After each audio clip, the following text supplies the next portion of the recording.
Next section chi-square test for population variance. chi-square test population variance കണ്ടുപിടിക്കാൻ വേണ്ടിയുള്ള chi-square test.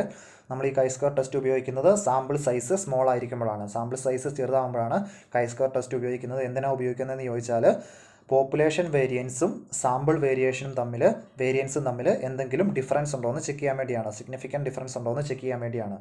Population വേരിയൻസും sample വേരിയൻസും തമ്മിൽ എന്തെങ്കിലും significant difference ഉണ്ടോ എന്ന് ചെക്ക് ചെയ്യാൻ വേണ്ടിയാണ് ഈ ടെസ്റ്റ് ഉപയോഗിക്കുക. സാമ്പിൾ ചെറുതായിരിക്കുമ്പോഴാണ് പോപ്പുലേഷൻ വേരിയൻസ് ടെസ്റ്റ് ഉപയോഗിക്കുക. ഇതാണ് test statistics. n/s²/σ², n/s²/σ², where n എന്ന് പറഞ്ഞാൽ സാമ്പിൾ സൈസാണ്, നമുക്ക് തന്നിരിക്കുന്ന സാമ്പിളുടെ എണ്ണം.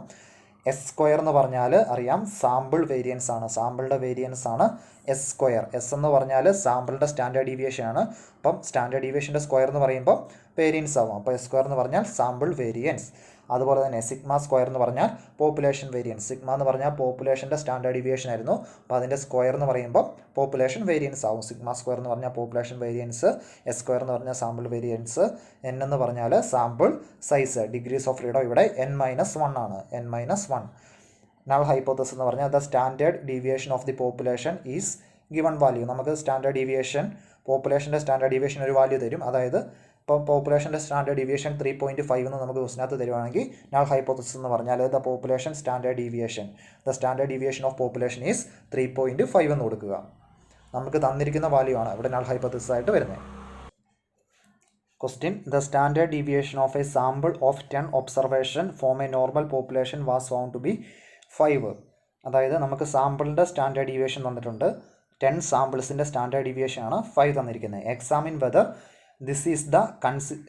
this is consistent with the hypothesis that standard deviation of population is 5.3. അപ്പം സാമ്പിളിൻ്റെ സ്റ്റാൻഡേർഡ് ഡീവിയേഷൻ തന്നിട്ടുണ്ട്. അപ്പോൾ ഈ സാമ്പിൾ ഡേറ്റ എടുത്തിരിക്കുന്ന പോപ്പുലേഷൻ്റെ സ്റ്റാൻഡേർഡ് ഡീവിയേഷൻ 5.3 ആണെന്നാണ് ചോദിച്ചിരിക്കുന്നത്. അപ്പോൾ ഫസ്റ്റ് നൾ ഹൈപ്പോത്തസിസ്, നമ്മുടെ നൾ ഹൈപ്പോത്തസിസ് എന്ന് പറഞ്ഞാൽ the standard deviation of the population is 5.3. ഇവിടെ 5.3 എന്ന് തന്നിട്ടുണ്ട്. അപ്പോൾ standard deviation of the population is 5.3. ഇതാണ് chi-squareൻ്റെ ഫോർമുല, n²/σ², n×s²/σ². ഇവിടെ n-ൻ്റെ വാല്യൂ സ്മോൾ ആണ്. ഇപ്പോൾ chi-square test for population variance ആണ്, n-ൻ്റെ വാല്യൂ 10 ആണ്. അപ്പോൾ n-ൻ്റെ വാല്യൂ 10 × s². s എന്ന് പറഞ്ഞാൽ സാമ്പിളിൻ്റെ സ്റ്റാൻഡേർഡ് ഡീവിയേഷൻ ആണ്. ഇവിടെ സാമ്പിളിൻ്റെ സ്റ്റാൻഡേർഡ് ഡീവിയേഷൻ തന്നിട്ടുണ്ട് 5. അപ്പോൾ 5², s² ആയതുകൊണ്ട് s-ൻ്റെ വാല്യൂ 5, അപ്പോൾ s² 5² /σ². സിഗ്മ എന്ന് പറഞ്ഞാൽ പോപ്പുലേഷൻ്റെ സ്റ്റാൻഡേർഡ് ഡീവിയേഷൻ ആണ്, അതെന്ന് പറഞ്ഞാൽ 5.3 ഹോൾ സ്ക്വയർ. അപ്പോൾ ആൻസർ വരുന്നത് 8.89 ആണ്. Calculated value 8.89. Then degrees of freedom equal n-1. Degrees of ഫ്രീഡത്തിൻ്റെ ഫോർമുലയാണ് n-1. n-ൻ്റെ വാല്യൂ 10 ആണ്, അപ്പോൾ 10 - 1 9 വരും. ഡിഗ്രീസ് ഓഫ് ഫ്രീഡം n-1, n-ൻ്റെ വാല്യൂ 10 ആണ്, 10 - 1 9 വരും. ലെവൽ ഓഫ് സിഗ്നിഫിക്കൻസ് തന്നിട്ടില്ലാത്തതുകൊണ്ട് 0.05. ടേബിൾ വാല്യൂ 16.919 എന്ന് കിട്ടും. ഇതാണ് നമ്മുടെ കാൽക്കുലേറ്റഡ് വാല്യൂ, ഇതാണ് table value. Calculated value table വാല്യൂവിനെക്കാട്ടിലും ചെറുതാണ്, കാൽക്കുലേറ്റഡ് വാല്യൂ ടേബിൾ വാല്യൂവിനെക്കാട്ടിലും ചെറുതാണ്. therefore we accept null hypothesis. Calculated value is less than table value, table വാല്യൂവിനെക്കാട്ടിലും കുറവാണ് കാൽക്കുലേറ്റഡ് വാല്യൂ. അതുകൊണ്ട് നമ്മൾ നൾ ഹൈപ്പോത്തസിസ് അക്സെപ്റ്റ് ചെയ്യും. ഇതാണ് നമ്മുടെ null hypothesis. Standard deviation of the population is 5.3.